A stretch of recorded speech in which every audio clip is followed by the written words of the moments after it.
People deluded, I'm back again. Thank you very much for tuning back in each and every time. Good morning. Better yet, I should know what it is. It's stupid o'clock.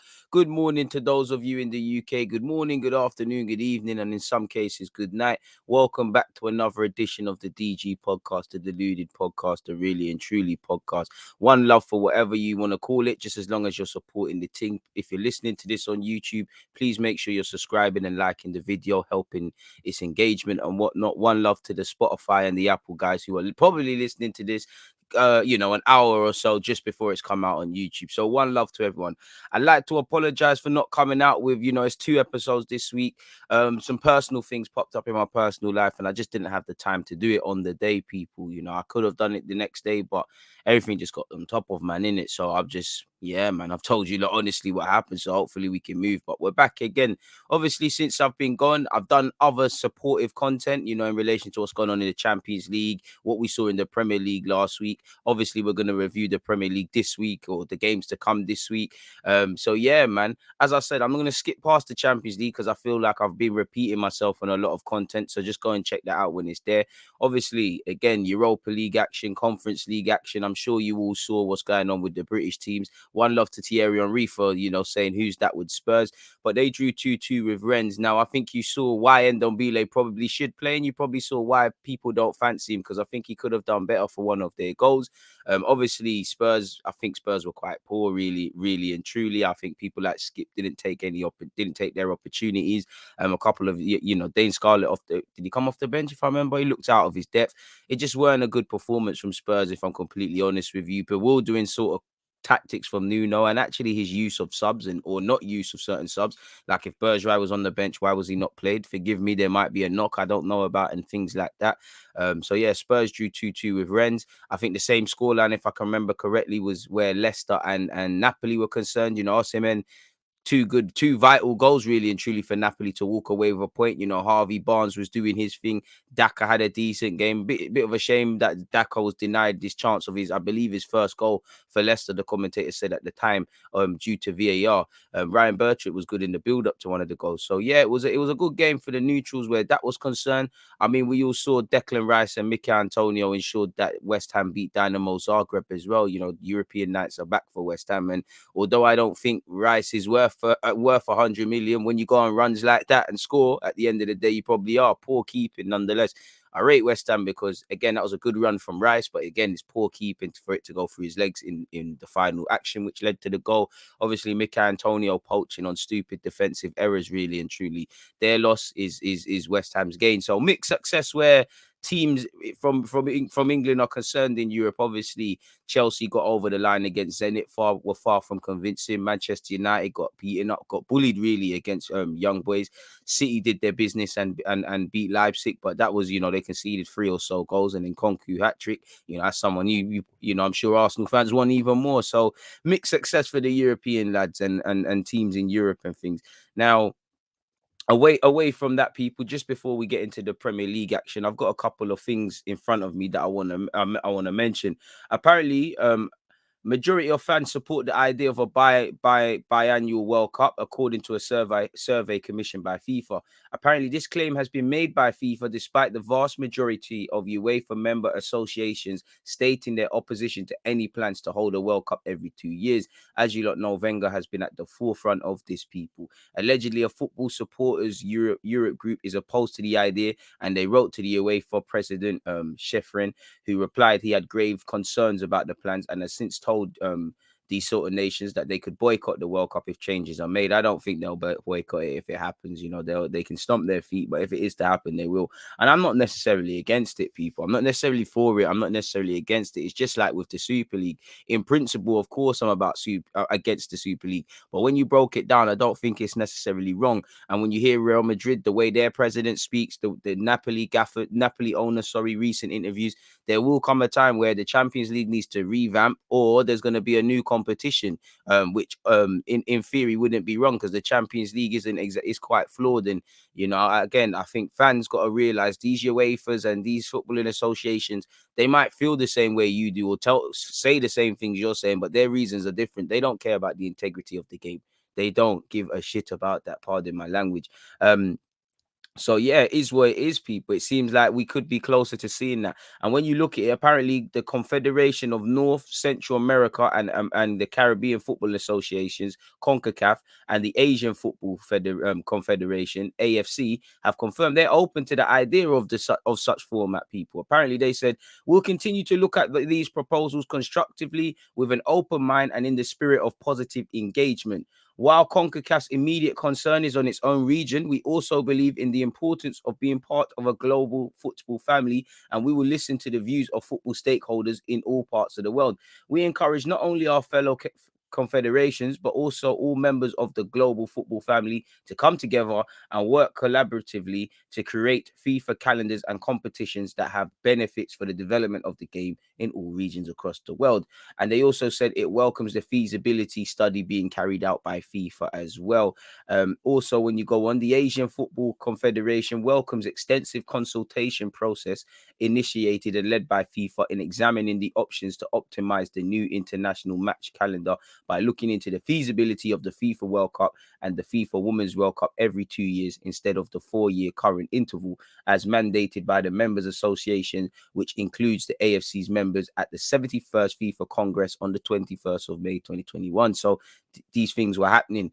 So yeah, on that topic, or so we'll see what happens. But carrying on with that sort of topic in FIFA rankings, apparently England have moved up to third in the latest FIFA men's rankings.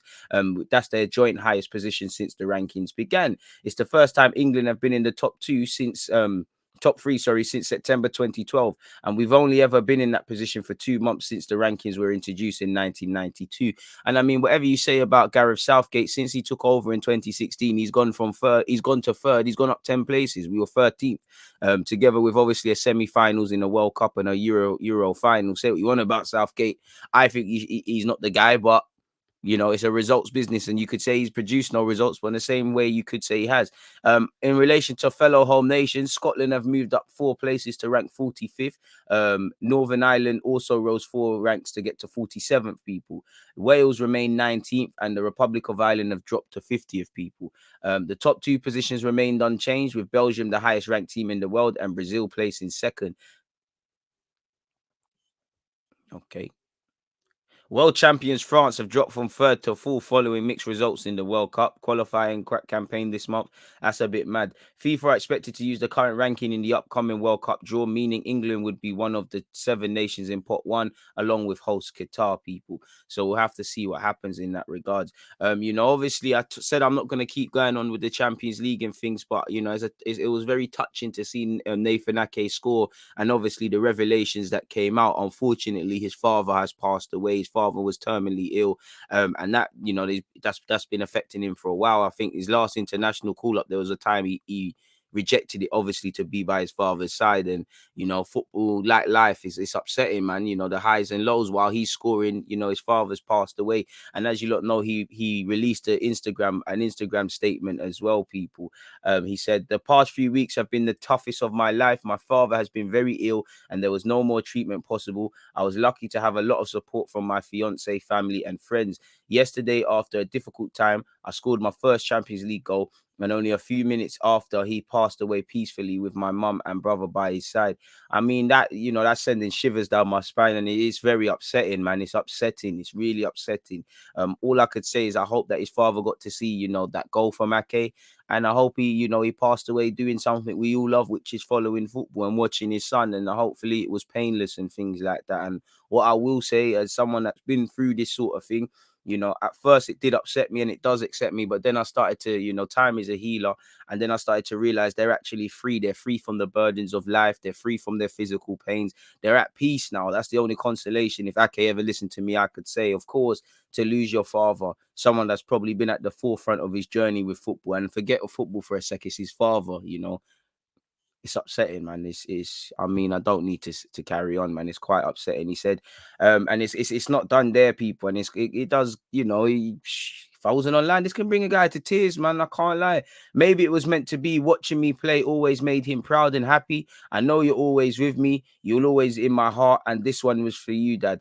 And I can't lie, man. I have to respect him because he's kept going on. Not that you don't get my respect if you turn away from football, but he's just kept going, really. Sometimes football can be the biggest gift and a curse in that for those 90 minutes, your problems off the field don't matter. But in the same hand, they kind of do. So, yeah, man, condolences on behalf of everybody listening to this. Condolences to Ake and his family, and sending strength at this difficult time for him and his loved ones. People, away from all of that, though, obviously, Harvey Elliott. Good news. He seems to have had surgery. He will play again this season. When, I don't know. Probably won't be around for a significant period of time, unfortunately. But in relation to Marcelo Bielsa and the red card of Pascal Schritt, apparently he has asked the FA for more guidance. And on one hand, I mean, Harvey Elliott, not that he's a ref, he said that it weren't a red. Do I think it should be a 3-game ban, which I believe it is? Probably not, but it is reckless. Anyways, Bielsa said the majority of the plays that are similar to this one don't generate the consequence this one generated. I mean, look at Burnley every week. That's why the injured player admits there was no bad intention. I understand those that judge and decide have different arguments to the ones I've spoken about and the ones the injured player has spoken about, and their arguments are the ones that decide the outcome.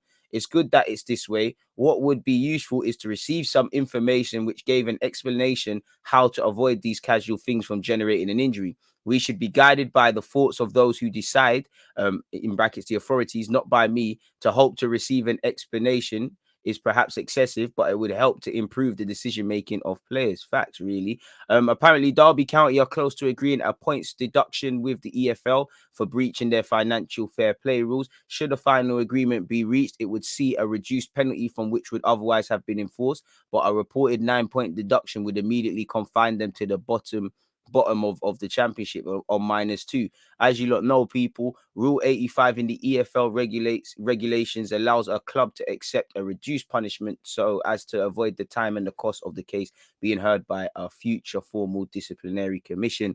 Now, again, should have been sent off for his first touch alone against Young Boys Wan-Bissaka, but apparently he's to go on trial in December for driving offences. As you lot know, last month he pled guilty to driving while disqualified. So he does, he probably drives like the way he attacks, a bit brainless, senseless, and without thought, without a license and without insurance after being stopped by police in Manchester on June the 23rd. The footballer is currently still allowed to drive as his ban was set aside until the trial later this year.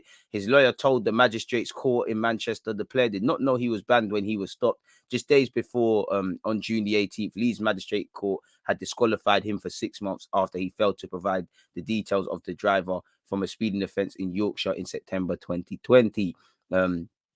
So it is what it is in that regards. And also, Sean Dyche has committed his future to Burnley by signing a new 4-year contract at the club. The 50-year-old is the longest serving boss in the Premier League, having been at Turf Moor for nearly 9 years, people. And now he will be there unless something happens until 2025. So it is what it is in that regards. I've spoken about it before, but commiserations to Reece James, who sadly his house was burgled and they stole his medals. Quite upsetting if I'm honest with you there.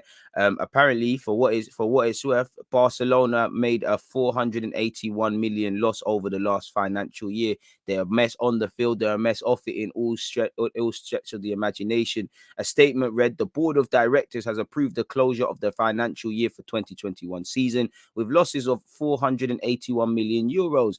An operating income budget for 2021 of 765 million euros has been also approved, it said, people. As you lot know, Barcelona have debts of 1.3 billion euros, people, which again probably led to why they got rid of several players. And I don't think Messi should have gone, but yeah, man, they've let Maribra, Emerson Royal, Pjanic on loan, Firpo, Todibo, De La Fuente, Trincao, Alenya, Griezmann, and obviously Messi leave, and they still have to deal with Lynette, Umtiti, Dembele, Coutinho. It's just a mess at Barcelona in all stretches of the imagination. But I don't feel sorry for UA Falona at all, people, if I'm completely honest with you. I do think I have some other neutral talking points, so I think it's best to get them involved as well. Apparently, the Premier League wants clubs to back COVID-19 certification checks at grounds, irrespective of the government's U-turn. Clubs have been advised by the league to prepare for double vaccination or negative test proof to become mandatory from October the 1st. That was before the government changed course last weekend, obviously shelving plans for COVID passports for large-scale events. So the Premier League's gone rogue and they want to do what they're doing, people. So we'll have to see how that one develops. I'm sure you've all seen Pep Guardiola in the aftermath of the Leipzig game pleaded with Manchester City fans to fill the empty head even more. On that basis, apparently supporters have told him to stick to coaching, people, after he voiced his disappointment. He wants them to be at the Southampton game. Again, a leader of a supporters group for City said what he said surprised me. I'm not sure what that's got to do with him. He doesn't understand the difficulties that some people might have to get to a game at the Etihad on Wednesday evening at 8 p.m. That's true, because many of us live in the real life. People got kids, people got work, people got, you got to go shopping and get food. You got to do several things, people. Not everyone has the luxury that these lot have. That's true. He said, they've got kids to think of. They might not be able to afford it, and that's true. And there's still some COVID issues about. I don't see why he comments on it. And I mean, you're both right. You're allowed to criticize what he's saying, and he's allowed to ask for more people to get there. I hear you. Maybe if he said, what, I'll front the bill and I'll pay for you lot's tickets, then fair play, people can get there. But he's allowed to say that, really and truly, because he's a coach. His mandate is obviously to just ensure the atmosphere is amazing and things like that. And it doesn't look like Manchester City sell out their stadium on a regular basis, if I'm completely honest, considering the fact that they win the league all the time, the fact that they've got Pep, the fact that they've got some star quality players. So yeah. He said he's absolutely the best coach in the world, but in the nicest possible way, maybe I think he should stick to that. It just takes the edge off what was a good night. People are talking about Pep's comments, then a fantastic game. To question the support, which effectively what he's doing is disappointing and uncalled for. And I mean, he's allowed to do that. It just sounds a bit triggered. He's allowed to ask, in the same way we're allowed to say, listen, Pep, people are living in the real world, And at this day and age, the money aspect, especially with COVID and whatnot, there's job insecurity and things. People need to think twice about going to games. I'm sure they would love to be at Man City, Leipzig. How do you know people haven't chosen, there's two games and people don't have money for both. So man have said, you know what, little Tommy, we're not gonna go. I'm not gonna take you and your brother to this midweek game. You lot behave yourself. We'll go to the Southampton game. You don't know if people got money. So I do think the supporter group is, or any normal person can see that there's legitimate truth in what's being said. But at the same time, I don't think Pep's wrong. And it does feel like this spokesman is a bit of a crybaby, if I'm completely honest with you. I wouldn't say it's disappointing or uncalled for. I mean, if it's disappointing, it's because you've given him a talking point. He also said it also does play into the hands of supporters from other teams who want to take every opportunity to have a go at City for what they think are poor attendance. And I mean, it is dull, man. There's hardly anyone there. And he said people refer to the Etihad as the empty had. It's a little bit of fun, but the opposition supporters, but there's no justification for it. It's not factual. Our attendance are generally excellent. And I mean, fair play, but it doesn't look like it's ever full capacity. He also said the comments further confused people as well because when you look at the home attendance against Norwich, you had 51 odd thousand, and Arsenal you had 52 odd. That's been close to capacity. He said, of course, he would want a full house, but I don't know why he would question whether we'd have one against Southampton on Saturday. It's a completely different scenario. We have played 2 Saturday home games, and the stadium, from a City perspective at least, Norwich did not sell their full allocation, was full on both occasions. Fair play. Let's see what happens there, people, in that regards. So it is what it is. Apparently, there's been a training ground bust up between Dwight Gale and assistant coach of Newcastle, and he was helping coach at Euro 2020 with England, Graham Jones. Apparently, Graham said to have told Dwight Gale that it's all about you, and Dwight Gale replied that it's all about you since you've come to England. Before there was handbags, and it was separated by Jamal Lascelles. As you know, Steve Bruce has said he will not walk away from the job, as obviously pressure is mounting, and obviously they're playing today, so you could probably see why pressure is mounting. And this is it. I want to see a bit of button heads, because it means a lot in tough times. People either stand up to be counted or they curl into a ball, people. So it is what it is. In relation to obviously the games, They've got Leeds, Newcastle versus Leeds. Leeds away from home. Leeds is a dangerous outfit. They haven't had the best of starts to the season, but Leeds versus Newcastle, 8 p.m. Friday, which is today for anyone that wants to be involved in that. Then you've got Wolves against Brentford. You've got Liverpool, Crystal Palace. You've got Manchester City, Southampton. You've got Norwich, Watford. You've got Aston Villa, Everton. You've got Brighton, Leicester. You've got Spurs against Chelsea. I'm actually Spurs. Their fans were ready to waffle out of the top of the league. Let's see what happens there. I don't know, man. I'm saying 3-2 Chelsea. I actually give Spurs more of a chance than people might make out. I think that's a game Kane could, endear himself to the fans again. I feel, Spurs' results of recent or their performances have been a bit wobbly. And I think, big games, they seem to be up for it. And I think they're going to do all right in that game. Obviously, it's a game where, as an Arsenal fan, I want both to lose. I'd rather Chelsea win. I just think it's going to be 3-2. I think it could be 3-2 either way, but I'm going to say 3-2 Chelsea. Lukaku brace. Someone random like Kovacic or Aspilicueta or Reece James or someone weird that, that's typically not a goal scorer to get on that. I think Kane will be involved as well. I don't know for the fitness of Son, etc., as well, people. West Ham against Man United. Now, for me, Man United, what's been plaguing them is they don't win games cleanly. It's always passages of individual brilliance. They need to play well from the start, stop conceding dumb goals, etc., etc. Stuff that was plaguing them last season, stuff that actually plagued them against Newcastle, plagued them did they draw against Southampton? I could be wrong. Obviously, it's prevalent in the game against Young Boys. Now, I expect Cristiano Ronaldo to win 2-1. I expect it to be a close game. I think Declan Rice is going to play well. Obviously, David Moyes is probably on it against his former team. They're on a high of doing their thing in Europe. West Ham are doing their thing in general. I think United will win 2-1, but I think it might be a close game. Brighton, Leicester, I'm going with Leicester 2-1. Aston Villa versus Everton. I'm gonna have to back Everton really because they just look like they're in better form. I'm gonna say 2-1 there. Norwich against Watford. I'm gonna say 1-0 Norwich. Manchester City against Southampton. I'm gonna say 2-1 Manchester City. I think that game might be a bit closer than we give it credit for. The same could be said for Crystal Palace against Liverpool, but I'm gonna say 2-0 Liverpool. Hopefully Mo Salah gets on the score sheet. You've got Wolves against Brentford. I expect Wolves to win 2-1 as well. You've got Arsenal Burnley. Now I'm saving talking about this because obviously make sure you're here at 11:30, people. I'll be live again. But for me, it's hell. I think I hate Burnley more than I hate Spurs. I just hate everything about Burnley as a football club, and I'm sure they feel the same way about Arsenal. Their gaffer don't like us. They haven't won all season, so they're going to want their season to start now. Their gaffer signed a new deal, so we've got it all to do. It's going to be a completely different test to the one at Norwich because we're going to have a lot of dead ball scenarios and aerial situations to cope with. So we're going to learn a lot about the Ramsdales, about TT at right back, about how Gabriel and Ben White play.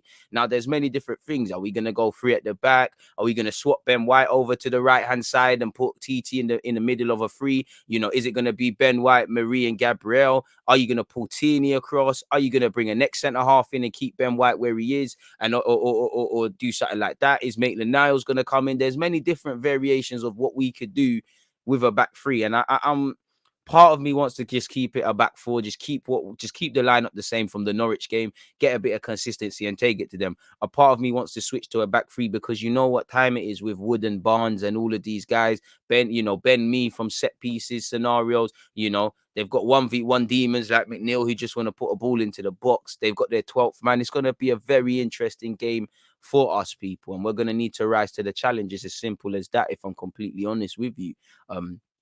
So yeah, man, it's going to be interesting seeing what's what. Obviously, if we was to look at some transfer news to wrap this podcast up, people, because there actually isn't that much to talk about. It is a slow day, in where football is concerned, people. 1 second. Apparently, Timo Werner is one of 4 players being considered by Borussia Dortmund when Haaland leaves. Rudiger's talks with Chelsea about extending his deal has stalled, with Barcelona, Real Madrid, PSG monitoring the situation allegedly. Barcelona are still hopeful of capturing France midfielder Paul Pogba on a free transfer next season if the 28-year-old decides against signing a new deal at Manchester United, though they face competition from PSG, Real Madrid and his former club Juventus. Juventus are also allegedly once again considering Lacazette, which we keep seeing that one all the time. Rafa Benitez has prioritized the centre-back in January. A number of Barcelona board members have asked the club president Laporte to sack Ronald Koeman. Jesse Lingard will not be leaving the club, according to Ole Gunnar Solskjaer. We all know he made a terrible mistake midweek. He shouldn't be there anyways. You should be selling him. He's not part of the future. He's not someone you look at and think that's Mr. Man United, which he should be. And if you do, that tells you everything Man United are at the moment, which is a joke. Completely honest with you. So, yeah, I think they should be moving Lingard on. Whether he wants to move on is another thing. Ansu Fati is said to be close to signing the contract extension with Barcelona. Speaking of contract extensions, Leeds have opened contract talks with 25-year-old Calvin Phillips. Tottenham are interested in Borussia Mönchengladbach's Matthias Ginter, but they face competition from Real Madrid and Bayern Munich for the 27-year-old. Antonio Conte has said it's Hakimi's dream to return to Real Madrid one day, which I'm sure it is. And on that, that's where we're at. And obviously, Lyon, I forgot to say, Lyon beat Rangers yesterday as well, for what it's worth. So, yeah, man, I think that's all there is to say, people. We've been here for 25 odd minutes. Obviously, make sure you're here at 11:30, where I'll be focusing on Arsenal stuff, if there is Arsenal stuff. A couple of other videos will drop today. And obviously, tomorrow is Burnley versus Arsenal, and I'll be doing a watch along for it half an hour before kickoff. So make sure you join me at 2:30, 2:20-ish and whatnot. As usual, very thankful for all the support you give me each and every time. Without you lot, nothing can be done. Please have a good day, and I'll see you lot in a bit. Make sure you're hitting the like button on the vid. Make sure you're subscribing. Make sure you're liking and subscribing on YouTube, and you're also following me on Twitch, folks, so you never miss a beat. On that note, it's been a pleasure. Bye. Because you always use that accurate defenders. I think it's like